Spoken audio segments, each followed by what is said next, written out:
প্রাকৃতিক সৌন্দর্য, অলৌকিক ঘটনা ও ঐতিহাসিক পটভূমির কারণে সিনাই পর্বত সবসময়ই দর্শনার্থীদের আগ্রহের কেন্দ্রে থাকে। প্রাচীনকাল থেকে সেখানে বসবাস করে আসা বেদুইন জনগোষ্ঠী আধুনিক কালে এসে ট্যুর গাইডের ভূমিকা রাখছেন। স্থানীয় এই জনগোষ্ঠী সবার কাছে জাবালিয়া নামে পরিচিত।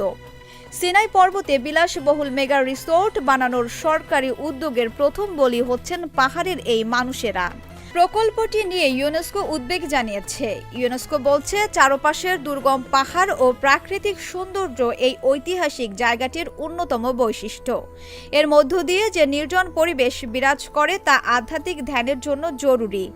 আধুনিকায়নের এই প্রকল্পের কারণে জায়গাটির বিশেষত্ব নষ্ট হতে পারে বলে উদ্বেগ প্রকাশ করে ইউনেস্কো। তারা মিশরকে এই উন্নয়ন বন্ধ করতে বলেছে ইতোমধ্যে। এই প্রকল্পের কী প্রভাব পড়তে যাচ্ছে তা নিরপেক্ষভাবে সরকারকে যাচাই করার আহ্বানও জানিয়েছে। ত্রিভুজ আকৃতির সিনাই উপদ্বীপের আয়তন প্রায় 23,000 বর্গমাইল।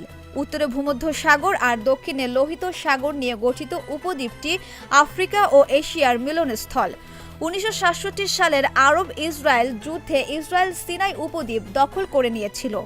1979 সালে দুই দেশের মধ্যে এক শান্তি চুক্তির পর তা আবার মিশরের কাছে ফেরত আসে।